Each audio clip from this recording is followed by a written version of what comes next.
और आज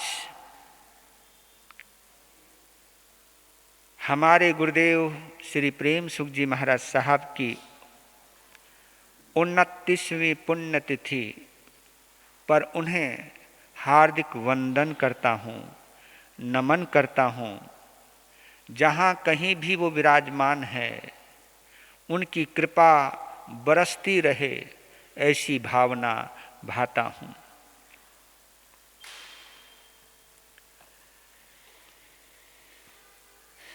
आज गुरुदेव के लिए, क्योंकि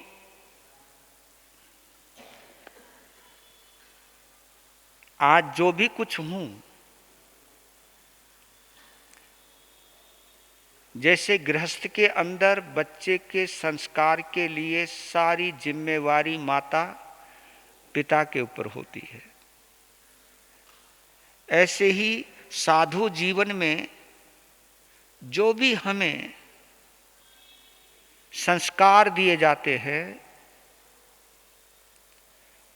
तो उसके लिए पूरा का पूरा श्रेय किसको दिया जाता है? गुरु और गुरानी को दिया जाता है।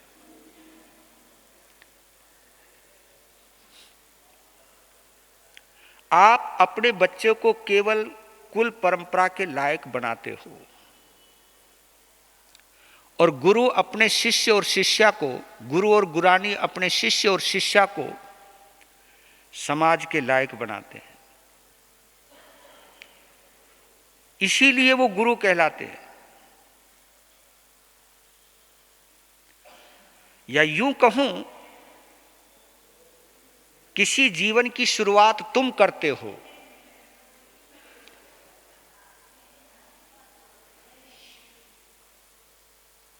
किसी जीवन की शुरुआत तुम करते हो, क्योंकि बच्चे का जन्मदाता कौन है? माता पिता। किसी जीवन की शुरुआत तुम करते हो और पूर्णता उसे गुरु और गुरानी देते हैं।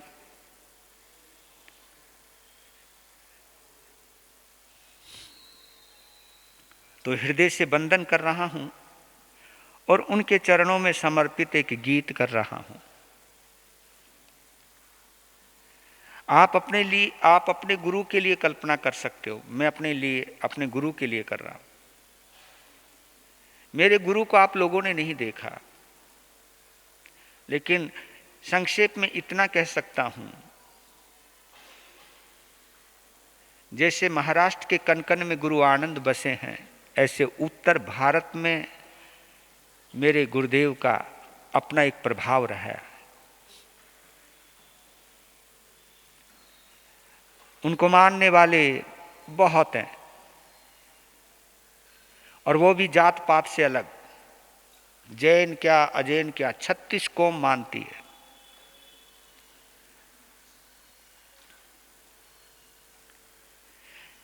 तो एक गीत गा रहा हूं, मेरा साथ देने का मन हो तो देना, नहीं तो सुनना। मेरी जिंदगी को ओ सजाने वाले, मेरी जिंदगी को ओ सजाने वाले, तुझको नमस्कार, तुझको नमस्कार, तुझको नमस्कार, तुझको नमस्कार। मेरी जिंदगी को ओ सजाने वाले, तुझको नमस्कार, तुझको नमस्कार, तुझको नमस्कार, तुझको नमस्कार। उजाड़ को बगिया, उजाड़ को बगिया ओ बनाने वाले, उजाड़ को बगिया ओ बनाने वाले तुझको नमस्कार, तुझको नमस्कार, तुझको नमस्कार, तुझको नमस्कार। बनारस में तूने गुरुवर आँखें थी खोली, बनारस में तूने गुरुवर आँखें थी खोली। मिसरी के जाए के हो, मिसरी के जाए के हो, मीठी सी बोली, मीठी सी बोली। पिता संत सिंह को, गुरु भागमल को, ओ दीपाने वाले तुझको नमस्कार, तुझको नमस्कार, तुझको नमस्कार, तुझको नमस्कार। मेरी जिंदगी को ओ सजाने वाले, उजाड़े को बगिया ओ बनाने वाले तुझको नमस्कार, तुझको नमस्कार, तुझको नमस्कार, तुझको नमस्कार। और भी गुरुवर, भटकों को तूने गुरुवर राह दिखाई। गुरु का एक ही काम होता है, राह दिखाने का, अंधकार में प्रकाश करने का। भटकों को तूने गुरुवर, भटकों को तूने गुरुवर राह दिखाई। दुखियों की तूने गुरुवर, दुखियों की तूने गुरुवर पीड़ मिटाई, पीड़ मिटाई। बिगड़ों की बिगड़े, बिगड़ों की बिगड़े ओ बनाने वाले, बिगड़ों के बिगड़े ओ बनाने वाले तुझको नमस्कार, तुझको नमस्कार, तुझको नमस्कार, तुझको नमस्कार।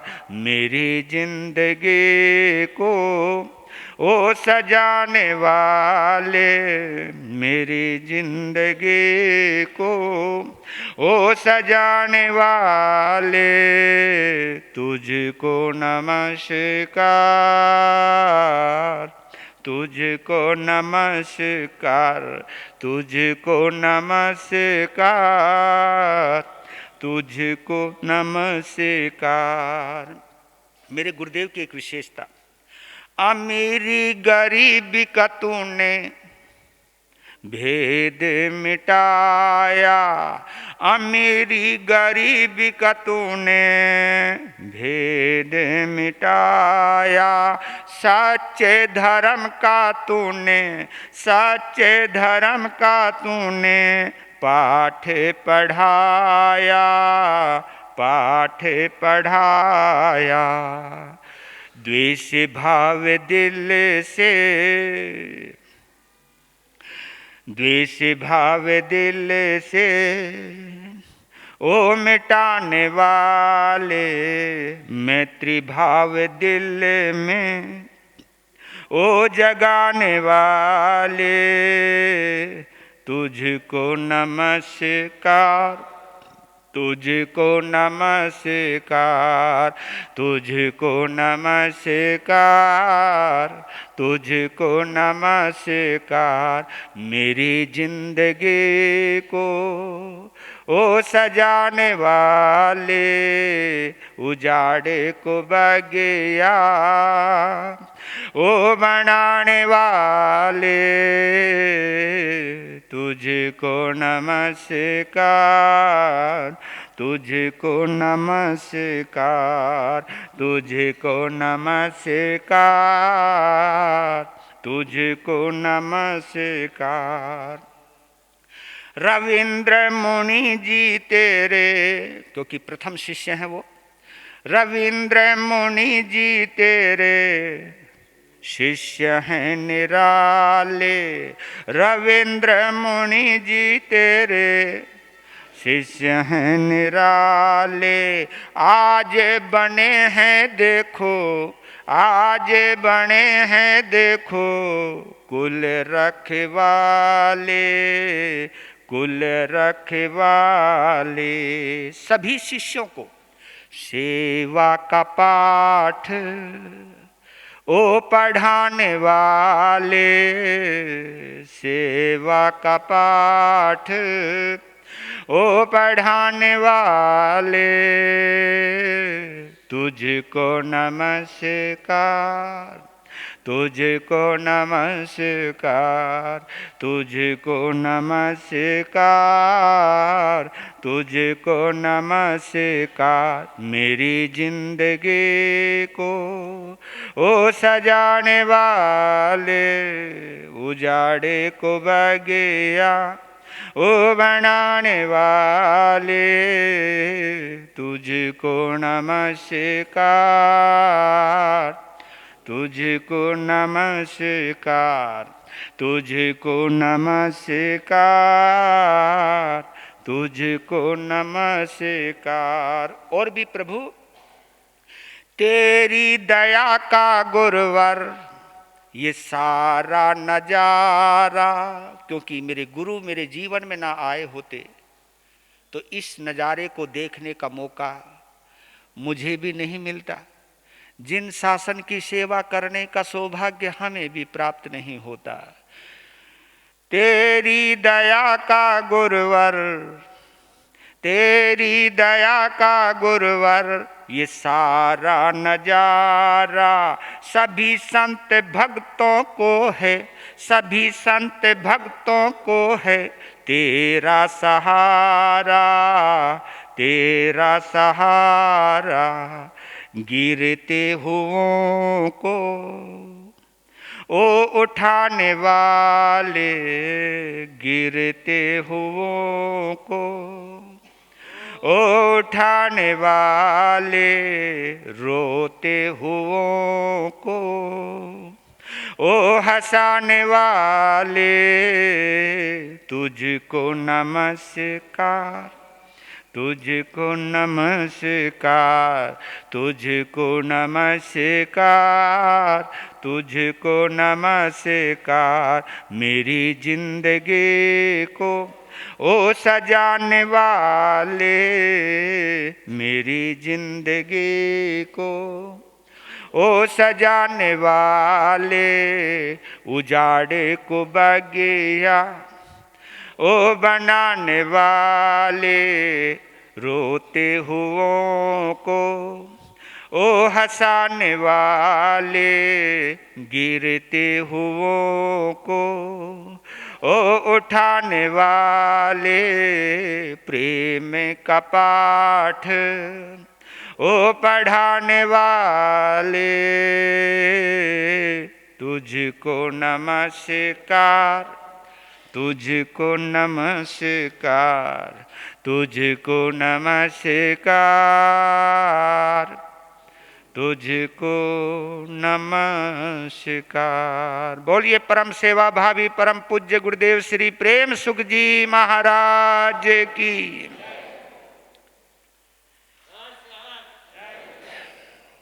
मैं जितना भी उपकार मानूं उतना ही कम है।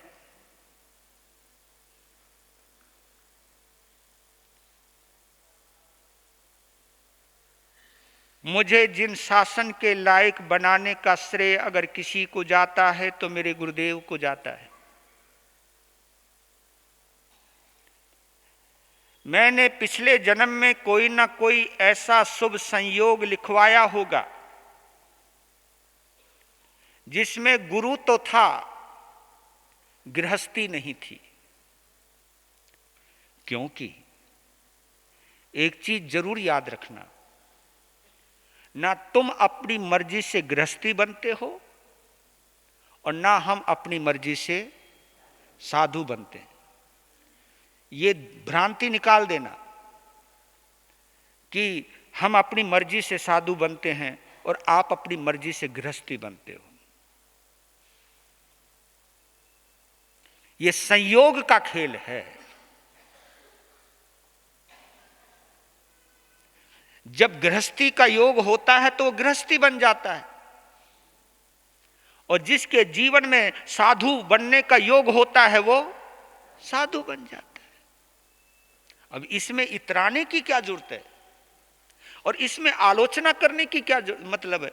इसमें अपने आप को छोटा समझने की क्या जरूरत है कि हमारी तो किस्मत ही खराब है, हम तो गृहस्थी बन गए, ये रामकली हमारे पीछे पड़ गई, ये रामलला हमारे पीछे पड़ गए। ऐसा कुछ नहीं है। 15 प्रकार के सिद्धों में गृहस्थ लिंग सिद्धा भी हैं। और इस अवसर्पणी काल में सबसे पहले मुक्ति का द्वार खोला है तो गृहस्थ लिंग सिद्धा से ही खुला है। माता, हाँ, तो देखो इसने बतला दिया, ये चीज समझा दी हमको। बस जिन शासन ये कहता है जहां कहीं भी रहो, हाँ, जहां कहीं भी रहो ईमानदारी से रहो, बस हर जगह से कल्याण का रास्ता निकलता है।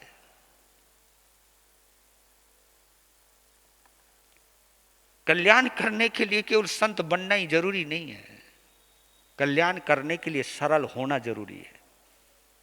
इसलिए मैं एक बात कहता हूं, अगर सिद्धालय जाना चाहते हो तो सीधे हो जाओ। समझ रहे हो ना? सिद्धालय जाना चाहते हो तो सीधे बन जाओ, बस। टेढ़े चाहे तुम बनो चाहे मैं बनूं, नरक में जाओगे। टेढ़ा कोई भी बनो, तुम बनो चाहे मैं बनूं, रास्ता टेढ़ा बनने का या तो त्रियंच गति है या नरक गति, शुभ गति तो मिलनी नहीं। मैं अगर छल कपट कर रहा हूं साधु बनने के बाद और मैं ये सोचने लग जाऊं मैंने रात्रि भोजन का त्याग कर रखा है, मैं इतनी बड़ी बड़ी तपस्याएं कर रहा हूं, मैं कभी दुर्गति में नहीं जाऊंगा, बेकार की बातें हैं ये सब। मैं तो उल्टी बात कहता हूं कि इतनी त्याग तपस्या करने के बावजूद भी सरलता क्यों नहीं आई? इतना त्याग प्रत्यान करने के बाद, घर बार छोड़ने के बाद सरलता क्यों नहीं आई? ये तो स्वयं का विश्लेषण करना चाहिए हमको।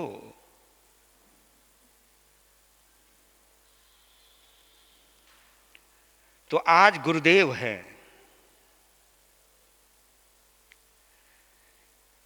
गुरुदेव में कई लोग कहते हैं कि गुरुदेव के जाने का दुख क्यों मनाते हो? जाना तो सभी को है, लेकिन आज आपको एक अंतर बताता हूं।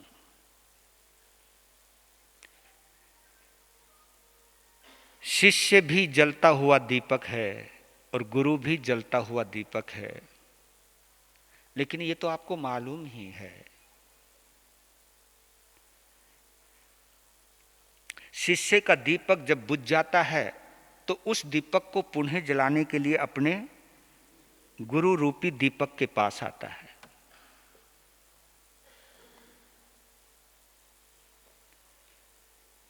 ये जो एक तरह की बेफिक्री होती है, अगर बाई चांस कसाय और प्रमाद के प्रबंधन की वजह से, कसाय और प्रमाद के तूफान की वजह से, तूफानी हवा की वजह से अगर मेरा दीपक बुझ भी गया मेरा गुरु मौजूद है। मैं उस बुझे हुए दीपक को जलते हुए दीपक के पास फिर ले जा सकता हूं और बुझे हुए दीपक को पुनः जला सकता हूं। लेकिन जब गुरु रूपी दीपक बुझ जाता है, शरीर छोड़ देता है, तब पूरी तरह शिष्य अपने ऊपर आ जाता है। ये जो पहले एक बेफिक्री थी, फिर फिक्र आ जाती है। तो इसी फिक्र का नाम है पुण्य स्मरण दिवस। क्योंकि अब कोई मुझे टोकने वाला नहीं रहा, अब मुझे कोई मेरी गलती बताने वाला नहीं रहा। क्योंकि मेरे नीचे जो शिष्य होंगे वो कम होंगे जो गलती बताएंगे, गुरु ही होते हैं जो गलती की तरफ ध्यान दिलाते हैं। तो इस तरह का अनुशासन जब हाथ से निकलता है तो एक शिष्य को ही दर्द होता है। जो ऐसे अनुशासन से हटने की मुरादें रखते हैं, इच्छाएं रखते हैं, उनको गुरु के गुजरने का कोई अफसोस नहीं होता। उनका अच्छा हुआ हम फ्री हुए। असली शिष्य तो नहीं सोचेगा, ठीक है गुरु ने तो इतना ही कहा है कि बेटा दीपक तेरा भी है, उसमें तेल भी है, उसमें बाती भी है। क्योंकि ये पात्रता अगर तेरे पास ना होती तो मेरे जैसा जलता हुआ दीपक भी क्या कर लेता। मैं बुझे हुए दीपक को ही जला सकता हूं, लेकिन जब उसमें बाती ना हो, तेल ना हो, दीपक ना हो, तो मैं भी क्या करूंगा। तो पहली बात, गुरु की एक बहुत बड़ी भूमिका है कि वो हमें ये बताता है कि तू वो दीपक है जो जल सकता है। हमें हमारी संभावना के बारे में जो बताए उसे हम सद्गुरु कहते हैं। देखिए,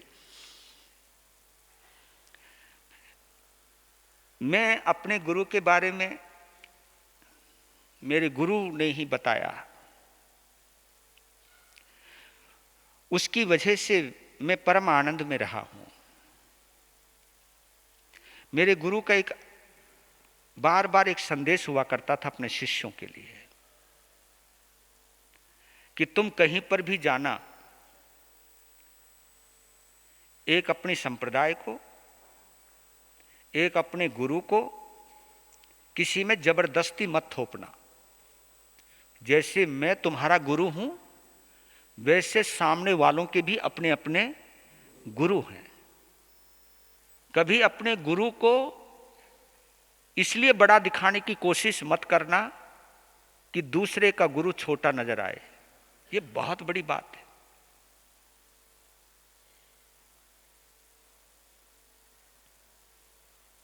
एक बात और कहते थे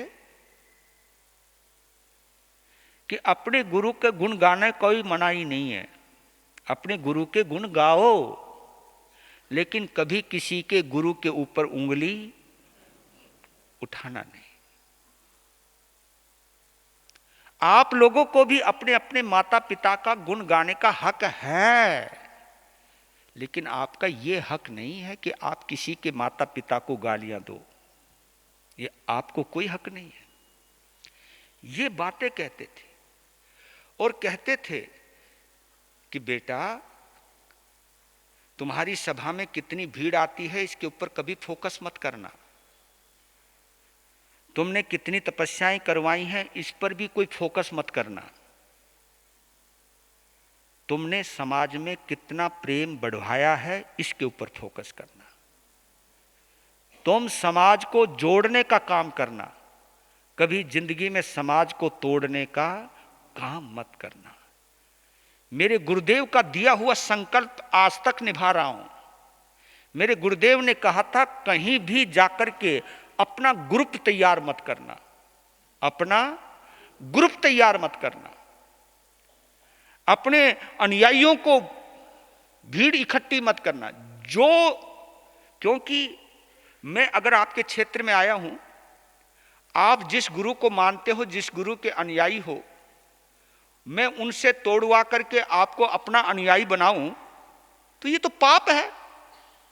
ये तो वही पाप है जिस थाली में खाया उसी थाली में छेद किया।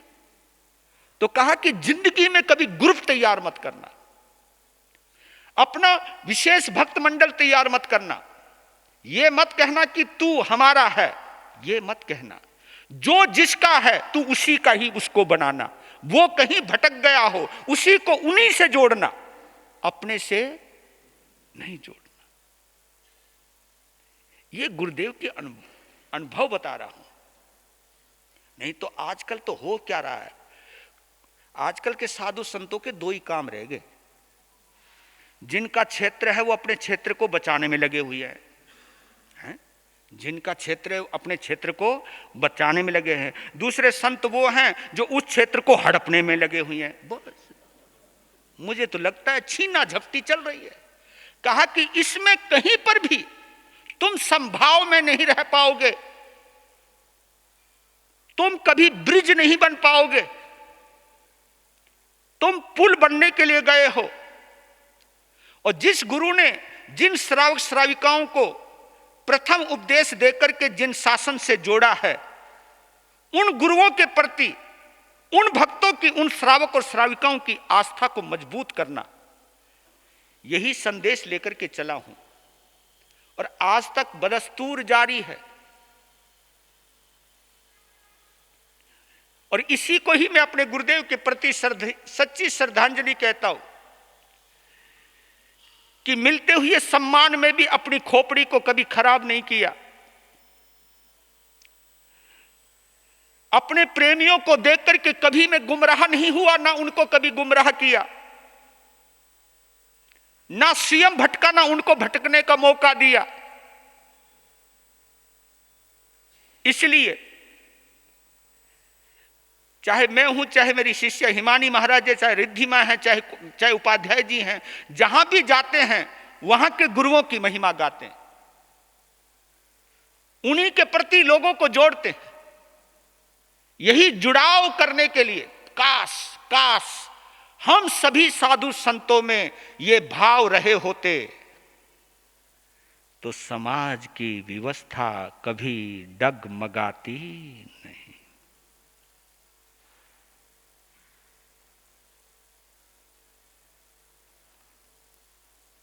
आप ये सोच के तो देखो, पहले तो मुझे सोचना है, किसी से तोड़कर मैंने आपको अपना बना लिया, तो आप पुरानों के, जिन्होंने आपको पहले संभाला, उनका टूट करके तुम मेरे बन गए, तो इसकी क्या गारंटी है तुम हमेशा मेरे रहोगे? जब तुम उनके ही नहीं रहे, जिनका हाथ पकड़ करके चले थे, तो तुम मेरे कहां रहने वाले हो? ये तो पहले मुझे सोच लेना चाहिए। लेकिन हम सोचते नहीं हैं। पुण्यवाणी का इस्तेमाल धर्म युक्त होना चाहिए, वो बाद में करूंगा चर्चा। तो इसलिए मैं अपने गुरुदेव को देख करके, दो शायर का एक अंदाज है, ये शेर मेरा नहीं है, लिखा किसी और का है, लेकिन इस शेर में कहीं ना कहीं मैं अपने गुरुदेव को देख रहा हूं। हम खुदा के कभी कायल न थे, हम खुदा के कभी कायल न थे, हम खुदा के कभी कायल न थे, तुमको देखा तो खुदा पर यकीन आया, तुमको देखा तो खुदा पर यकीन आया। हम कभी खुदा के कायल न थे, तुमको देखा तो खुदा पर यकीन आया। तुम्हें देख करके पता चला खुदा कैसा होता है, तुम्हें देख करके ऐसा लगा कि परमात्मा कैसा होता है। आपको देख करके मेरे उस सवाल का जवाब मिल गया कि भगवान कैसा होता है।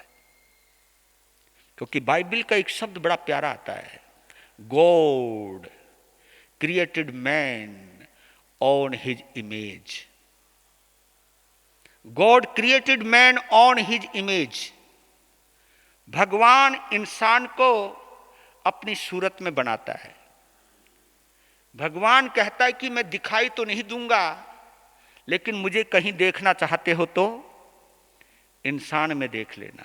गॉड क्रिएटेड मैन, खुदा ने बनाया इंसान को ऑन हिज इमेज, अपने रूप में बनाया।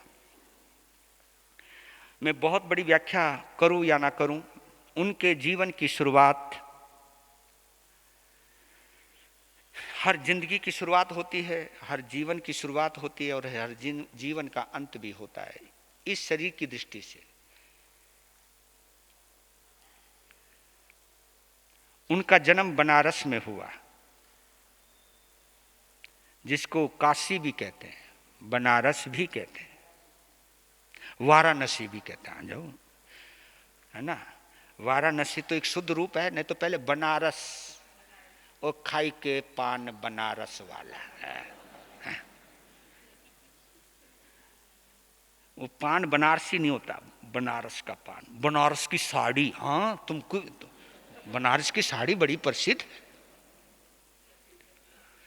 तो बनारस के ठग भी बड़े प्रसिद्ध थे। और वही काशी नगरी है जहां राजा हरिश्चंद्र ने अपने सत्य की परीक्षा दी थी। ये वही बनारस नगरी है, वही काशी नगरी है जहां पर भगवान पार्श्वनाथ का जन्म हुआ। वहां एक लक्ष्मणपुरे में मां मिश्री की कोख से पिता संत के आंगन में एक बच्चे का जन्म हुआ, जिसका नाम प्रेम सिंह रखा गया। प्रेम सिंह ठाकुर या प्रेम सिंह चौहान ठाकुर। परवरिश हुई, जवानी आई, योग था एक कन्या के साथ विवाह हुआ, एक संतान भी हुई।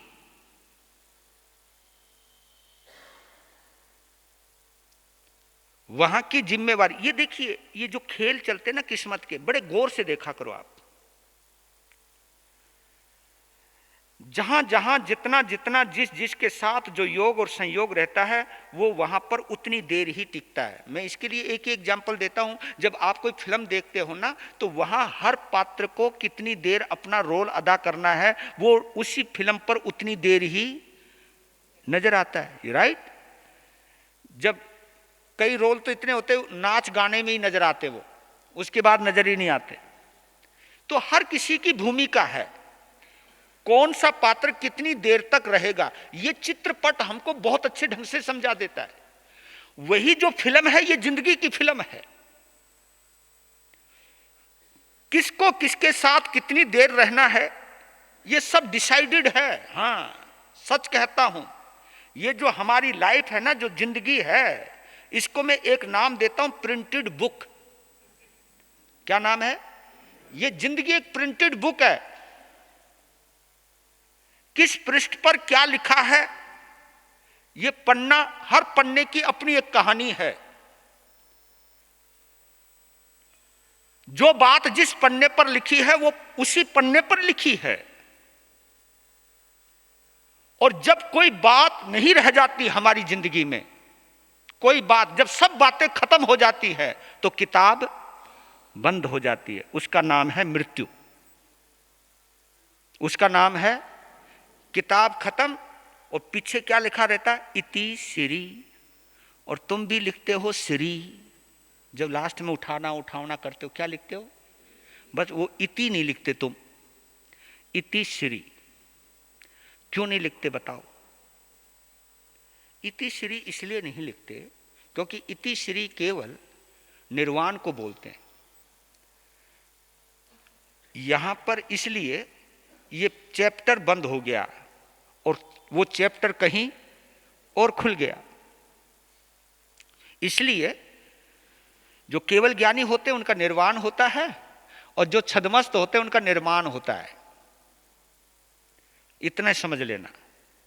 जिनका मोहनीय कर्म शेष होता है उनका निर्माण होता है, और जिनका मोहनीय कर्म नष्ट हो जाता है उनका निर्वाण। निर्वाण यानी निवृत्त, निवृत्त हो गए, बस जन्म मरण नहीं। तो ये आपने कहीं देखा होगा, एक ही जगह जहां से हमारा प्रवेश हुआ, किनके?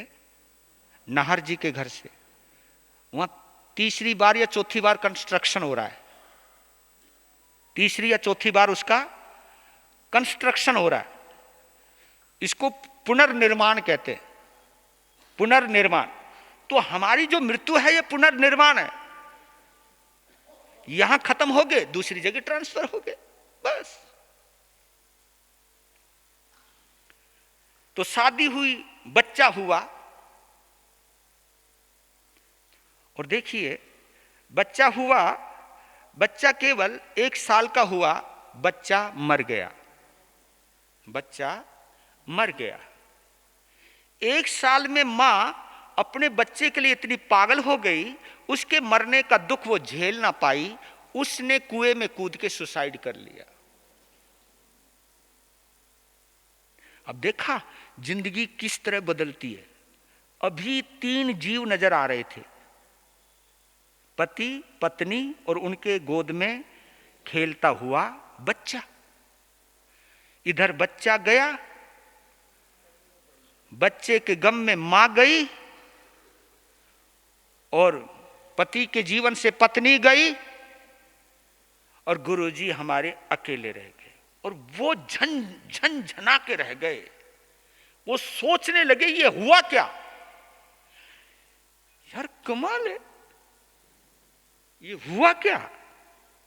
तुम सोचो या ना सोचो, लेकिन सोचने वाला जरूर सोचता है, और सोचने वाला वही सोचता है जिसे कुछ और करना होता है। इसलिए कहता हूं, पुत्र का जाना, पत्नी का जाना, क्योंकि इतनी देर का ही उनकी योग था, तभी रहे होंगे। क्योंकि वो होते तो गुरु नहीं आते, हमारे गुरु नहीं आते तो हम नहीं आते। मालूम है, मुझे संत बनाने के लिए मां को खिसका दिया। ये कोई ना कोई होता है। आनंद बाबा के जीवन से पिता को निकाल दिया, तो कुछ ना कुछ घटनाएं घटित होती हैं। क्योंकि जो जहां पर रहना होता है, जितनी देर रहना होता है, जिसकी वजह से कहीं टूटकर कहीं जुड़ना होता है, ये खेल चलता है जिंदगी का। दिल टूट गया। पिता संत सिंह ने हमारे प्रेम सिंह को कहा, बेटा हिम्मत रख, कोई बात नहीं, अभी तुम्हारी उम्र कौन सी खत्म हुई, दूसरी कर लेंगे। लेकिन वो अपनी पत्नी के बारे में एक बात सोचा करते थे, क्योंकि वो कहा करते थे, क्योंकि ये कहानी मुझे कौन बताएगा, मेरे गुरु ही बताएंगे ना। तो वो हमें कहा करते थे, मैंने अपनी पत्नी को कहा था कि जिंदगी भर मैं तेरा साथ नहीं छोड़ूंगा, तू भी मेरा साथ मत छोड़ना। लेकिन मेरे ना चाहते हुए भी मेरी पत्नी मुझे छोड़कर चली गई। तो पिताजी को एक ही बात कही, जब पहली वाली ही नहीं रही तो क्या पता दूसरी वाली रहे या ना रहे, मैंने इस चक्कर में पड़ना ही नहीं, शादी मैंने करनी ही नहीं। ऐसा संकल्प क्यों आया? क्योंकि दूसरी घटना प्रतीक्षा कर रही होती है, तब यह संकल्प होता है। वहां पर सब्जी मंडी में पंडाल के अंदर उपाध्याय कवि रतन श्री अमर मुनि जी महाराज साहब, विरायतन वाले, उनका प्रवचन चल रहा था। तो सब्जी मंडी के अंदर सब्जी लेने के लिए प्रेम सिंह चौहान का जाना हुआ। तो वहां प्रवचन सुनने वो बैठ गए, थैला हाथ में। प्रवचन में आनंद आया, प्रवचन खत्म हुआ, पता नहीं, पहली बार जैन संत के दर्शन उन्होंने किए हैं, तो उपाध्याय अमर मुनि जी महाराज साहब के दर्शन किए, प्रवचन सुनने का मौका उनको मिला। तो प्रवचन के बाद उनके पास बैठे कि क्या हम भी आपके जैसे बन सकते हैं? क्योंकि आप कह सकते हो बेचारे का सब कुछ उजड़ गया, साधु ही तो बनने की सोचेगा। ऐसा मत सोचना, कई ऐसे हैं जिनका पता नहीं 2-3 बार उजड़ भी लिया फिर भी नहीं सोचते। इस संत बनने का योग होता है, तभी संत बनने के बारे में सोचता है। कहा कि इस वक्त तो मैं आपके साथ आ नहीं सकता, लेकिन मुझे कोई ऐसी 1-2 जगह बता दो जहां संत हमेशा रहते। तो उन्होंने कहा कि दो जगह बहुत प्रसिद्ध हैं। एक लुधियाना, क्योंकि आचार्य सम्राट आत्माराम जी महाराज वहाँ विराजमान थे, तो वहाँ थानापति थे। उससे पहले भी उनके गुरु भी थे थानापति। और एक दिल्ली सदर बाजार, जहां गुरुदेव के गुरुदेव भागमल जी महाराज थानापति थे। क्योंकि ये दो जगह थी जहां देखा जाए, पहले उत्तर भारत में दो जगह थी। एक संत खाली करता था तो दूसरा संत उनकी जगह थानापति रहते थे, और सामाजिक व्यवस्थाएं चलती रहती थी।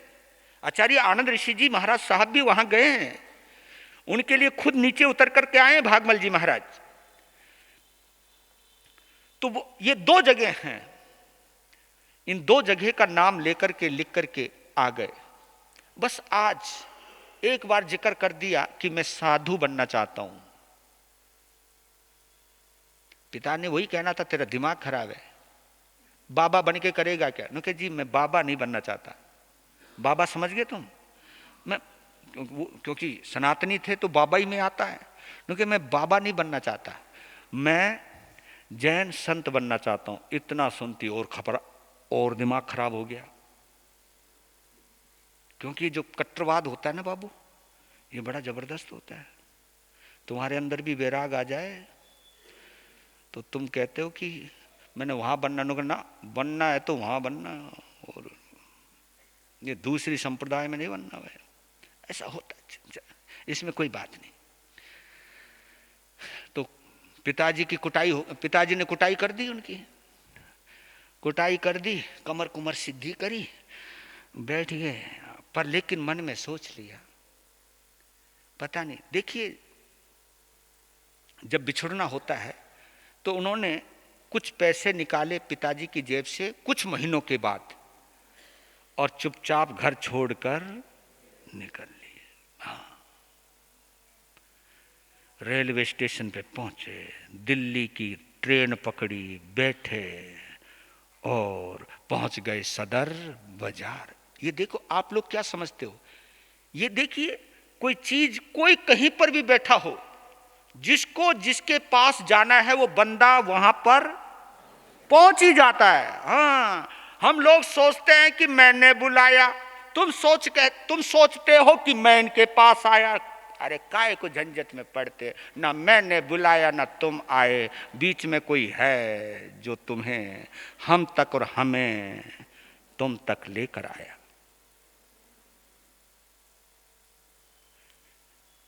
ऊपर चढ़ गए, तीसरे माले पर थे, भागमल जी महाराज बैठे हुए थे। गुरुजी हमारे छोटे कद के थे। उन्होंने वंदना, हाथ जोड़े, बाबा राम राम। तो समझ गए वंदना करने से, हमको भी पता लग जाता है वंदना करने से उसका या उसका है ना, अंदाज होते भैया। पहनावे से भी पता लग जाता है। आजकल तो ज्यादा पहनावे के ऊपर ज्यादा फोकस किया जा रहा है, कपड़े देख करके निर्णय किया जाता है। समझ रहे हो ना? ज्यादा मत समझना।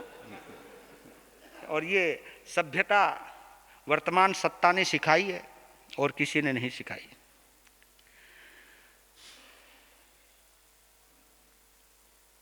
कहां से आए? बनारस से। हैं? बनारस से?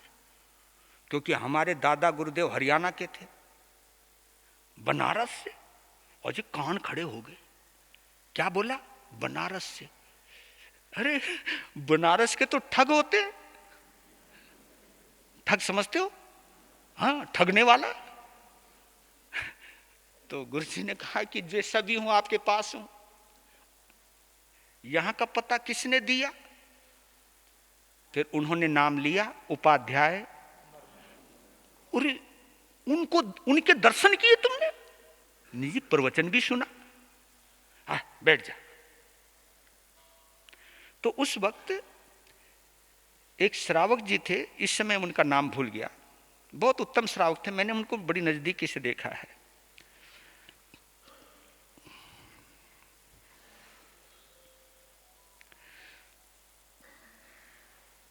तो वो पहले के श्रावक अखबार पढ़ने के लिए और संत के पत्र का जवाब देने के लिए, लिखने के लिए आते थे। पहले संत खुद नहीं लिखा करते थे, उनका कोई श्रावक ही आता था, अखबार भी वही पढ़ता था, वही ले जाता था। पत्र का उत्तर भी पहले, आजकल तो हम ही करने लग गए काम, है ना।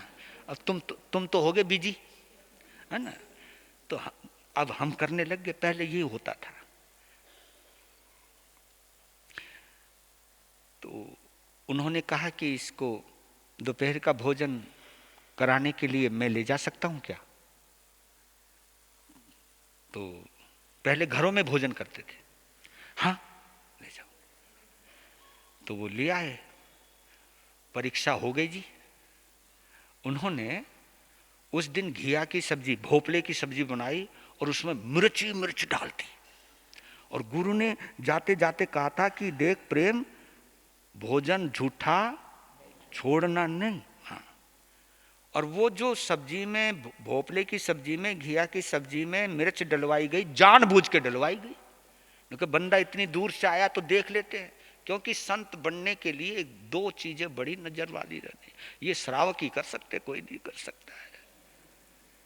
सबसे पहले इसकी परीक्षा लेनी चाहिए हमको, ये बड़ी महत्वपूर्ण होती है साधु जीवन के अंदर। जो साधु साध्वी रसना इंद्री का गुलाम है और जिसके बोलने पर लगाम नहीं है, वो कहीं ना कहीं समाज को तोड़ेगा, समाज को बिगाड़ेगा और स्वास्थ्य को बिगाड़ेगा। ये दो चीजें बड़ी महत्वपूर्ण, और इसी पर टिका है। हाँ, इसी पर मेरा स्वास्थ्य और समाज का स्वास्थ्य। जीभ चटोरी हो तो स्वास्थ्य बिगड़ जाता है, और जीभ बतौरी हो, बतौरी समझते हो, बातें बनाने वाला, जीभ बतौरी हो तो समाज टूट जाता है। ये दो चीजें बड़ी जबरदस्त होती है। तो संत को, जो संत बनना चाहता है, गुरु की नजर केवल इसी के ऊपर होनी चाहिए।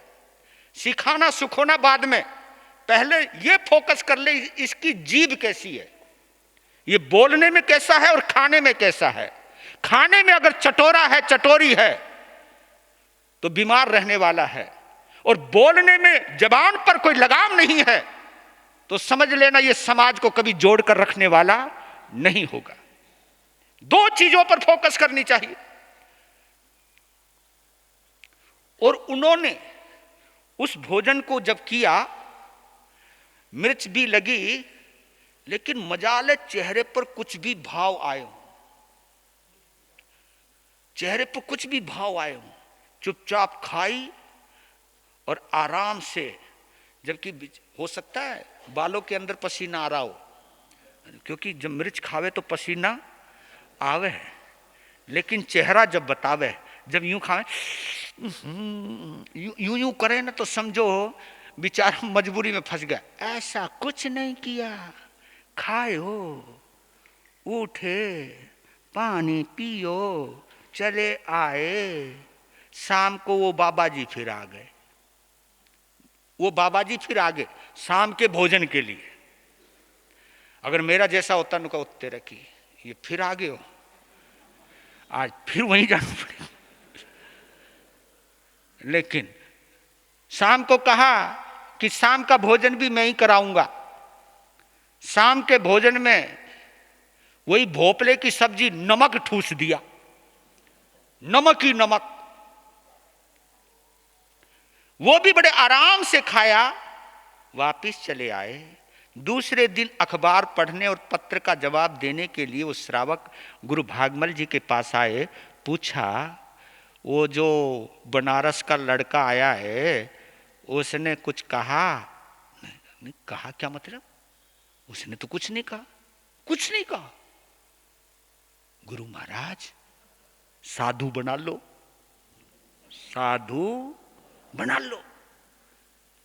ये आप लोग तो ये पूछते हो, अपनी बहुओं का जब रिश्ता करवाते हो तुम पूछते, तुम्हें प्रतिक्रमण आवे?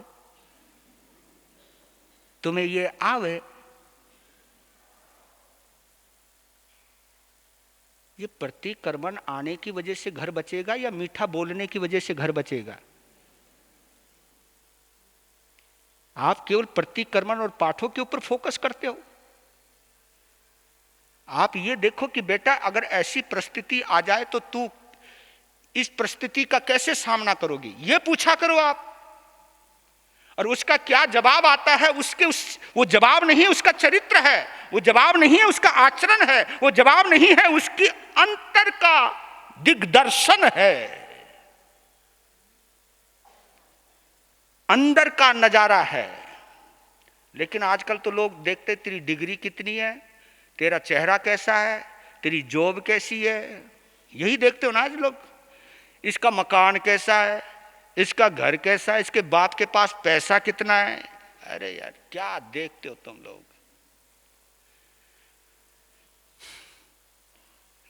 गुरु महाराज संत बना लेना, मैंने पास कर दिया। बता तो दे यार तूने पास कैसे किया, अभी तो मैंने कुछ नहीं किया, पास तूने पास कर दिया। कहे जी चाहे संत कितना ही बड़ा बन जाओ आएगा तो घर में ही। बात तो यही है, मैं चाहे कितना बड़ा बन जाऊं लेकिन मैं जुड़ूंगा तो आप लोगों से ही, और मैं जैसा हूं वो आपके द्वारा, मैं समाज का ही, जो मेरे सामने बैठा है इसको नेतृत्व देने की योग्यता मेरे पास होनी चाहिए। तो उस वक्त ये मिल गया संदेशा। तो मालूम है मेरे गुरुदेव ने समायिक की केवल 5 पट्टी याद करी थी और 9वें दिन उनकी दीक्षा हुई। वो भी बुराड़ी गांव है दिल्ली के अंदर, गांव था पहले बुराड़ी गांव। एक पीपल के पेड़ के नीचे एक उनके धर्म के पिता, एक संत, 4 श्रावक, बस 5 जनों के पास पेड़ के नीचे उनकी दीक्षा। 4 महीने में प्रतिक्रमण 10वें कालिक सूत्र के 4 अध्ययन किए, फिर उनकी बड़ी दीक्षा हुई। यहां से मेरी जिंदगी शुरुआत हुई मेरे गुरुदेव की। गुरु की वो सेवा की।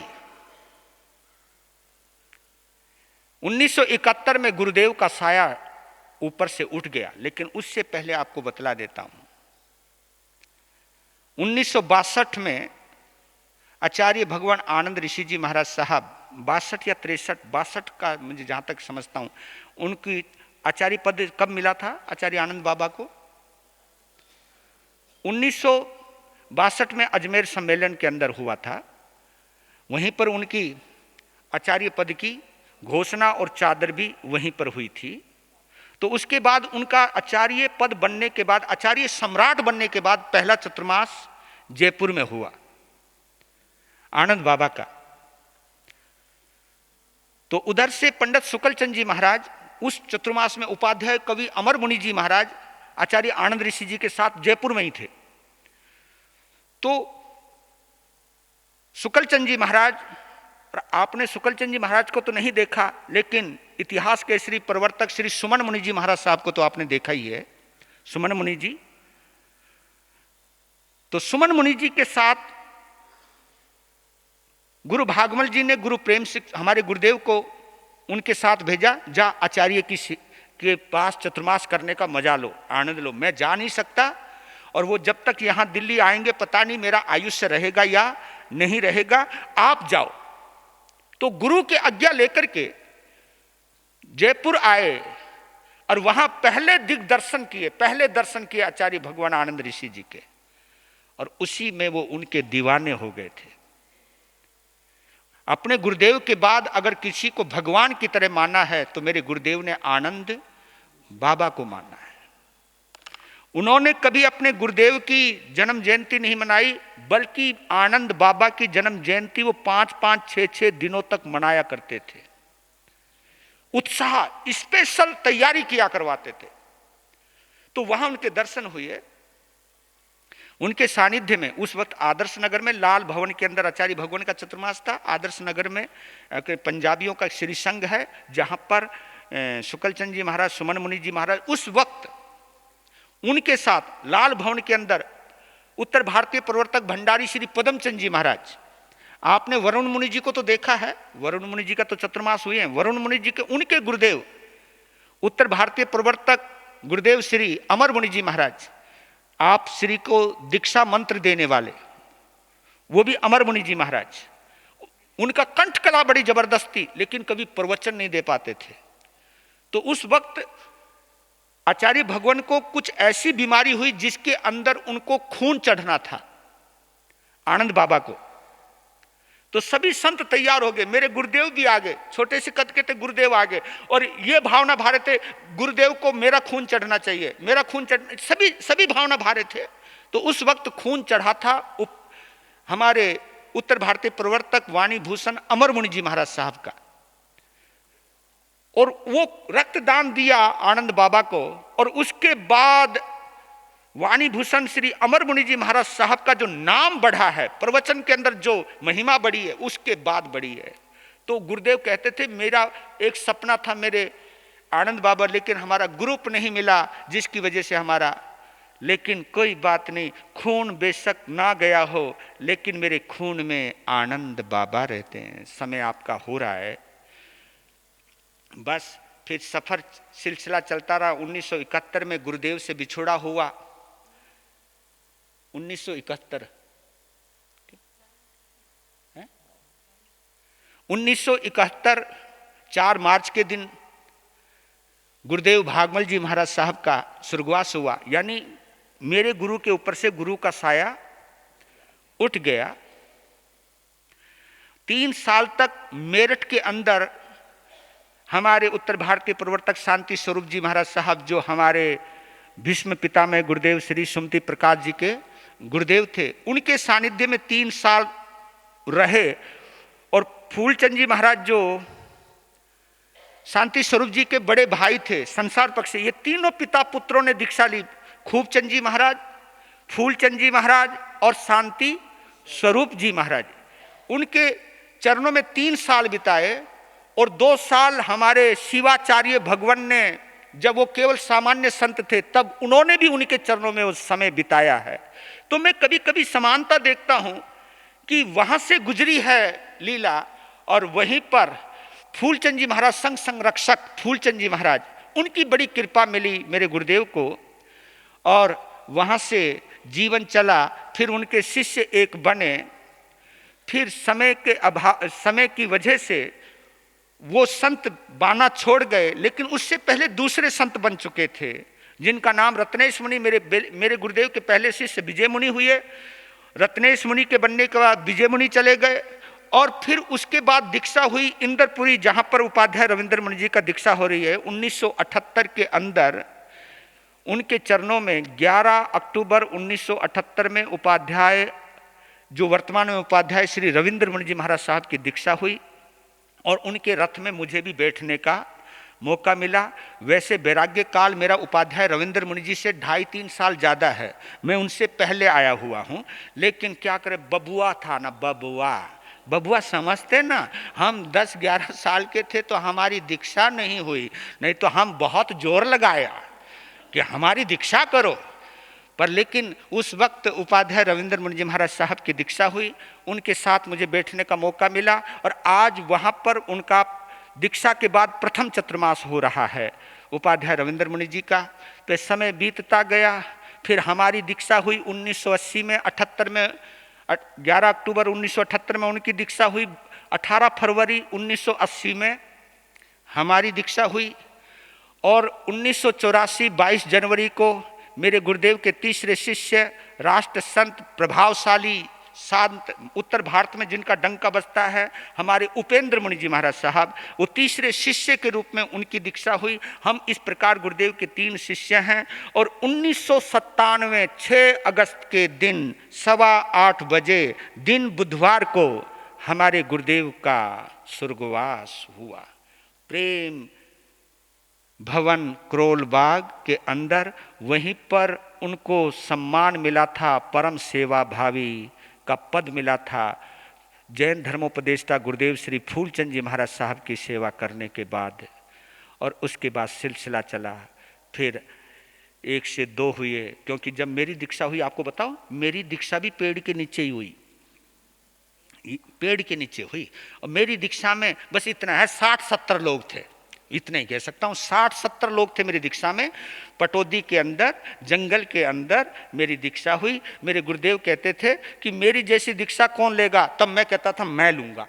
हाँ, मुझे संत बनने का बड़ा शौक था, लेकिन बार बार कहते थे ये तू छोटा है, तू छोटा है, छोटा है। मैं सोचता था यार ये छोटा बड़ा कब होएगा, ये पता नहीं छोटा बड़ा कब होएगा। लेकिन गुरुदेव ने सुन ली, तो मैं उनका अनंत उपकार मानता हूँ। 12 साल 2 महीने की मेरी उम्र थी जब मेरी दीक्षा हुई मेरे गुरुदेव के पास, और आज आपके सामने बैठा हूँ। इस वक्त मेरा 47 ईयर चल रहा है दीक्षा का, 47 ईयर चल रहा है दीक्षा का। तो आज मुझे मालूम नहीं था मेरा 47वां चतुर्मास साधना सदन में होगा, और यहाँ गुरुदेव का पुण्य स्मरण दिवस मनाया जाएगा। बस गुरुदेव, बेशक से तुम शरीर के रूप में तो नहीं हो, लेकिन आपने जो भी इस बच्चे को संदेश दिया है वो हमेशा साथ रहता है। और यही चाहता हूँ, मुझे जिंदगी का कोई वो नहीं है, कर्म क्या खेल खिलाएंगे ये भी मुझे कुछ पता नहीं है, लेकिन ऐसी भावना भाता हूँ जो बाना आपने मुझे दिया है इसी बाने में मेरी विदाई हो जाए, बस और कुछ नहीं मांगता हूँ। और यही मांगता हूँ कि मेरी वजह से कोई समाज ना टूटे, मेरी वजह से किसी का दिल ना टूटे, कोई समाज ना टूटे। मैं इस पाप से बचना चाहता हूँ। मैं किसी को जोड़ पाऊँ ना जोड़ पाऊँ वो मेरे हाथ में नहीं, लेकिन मैं जानबूझ करके किसी को किसी से जुदा ना कर पाऊँ, यही आशीर्वाद मांगता हूँ अपने प्रभु से, अपने गुरुदेव से। बस आज इतना ही।